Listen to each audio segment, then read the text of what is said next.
চারটা ছেলে, 4-5 ছেলে, যুবক, কলেজের ছেলে, তারা ফজরের নামাজ পড়ে নিয়মিত। এরা একদিন ফজরের নামাজের পরে সবসময় তারা সাগরের পাড়ে হাঁটে, তাদের দ্বীপের পাশ, তাদের বাড়ির পাশেই তো সাগর। তো একদিন তারা 4-5 জনে বলতেছে নিজেরা যে দোস্ত, আমরা না হাইটা চলো ফজরের নামাজের সময় আমাদের বন্ধুদেরকে জাগাই, আরো কিছু বন্ধুদেরকে ফজরের নামাজ অভ্যস্ত করি। এই 4-5 জন ছেলে সিদ্ধান্ত নিছে যে কোন কোন এলাকায় যাবে, কেমনে কি করবে, একটা নকশা তৈরি করছে নিজেরা। এটা লিখবে কোথায়?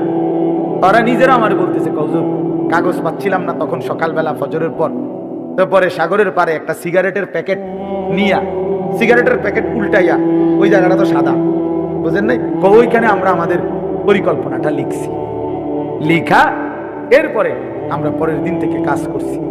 গত বছর নভেম্বরে 24 সালের 19 তারিখ আমি সেই সন্দ্বীপে মাহফিলে যাওয়ার পরে তারা আমার আগেই বলছে যে হুজুর আপনার মাহফিল রাত্রে যেখানে, মানে এই যেমন এখন মাহফিল করলাম, এই প্যান্ডেলেই ফজরের পরে আমগো মাহফিল, হেদের মাহফিল আলাদা, এটা ফজরের বাদে মাহফিলেই ফজরের বাদে। বলছে ওয়াইজ আমনে একজনই, ঠিক আছে, ওইখানে থাকতে হয়, রাত্রে আসার সিস্টেম নাই, গাড়িতে স্পিড বোট দিয়ে আইতে হয়। ফজরের পরে আমি দেখলাম ছেলেরা আসতেছে, সব কিশোর নওজোয়ান। এরপরে এই আধা ঘন্টার ভিতরে পুরাটা প্যান্ডেল 2টার সমান হইব, আমার মনে 3টার সমান হইব প্যান্ডেল, পুরা প্যান্ডেল পুরা। আমি ওই ছেলে করে বললাম কয়জন আপনাদের সদস্য? ওরা বলতেছে হুজুর এই 1 বছরের মেহনতে 4,500 ছেলে আমাদের লিস্টেড এখন ফজরের নামাজ জামাতে পড়ে। কসম করে, যুবক চাইলে পারে, যুবক চাইলে গড়তে পারে, যুবক চাইলে নষ্ট করে দিতে পারে।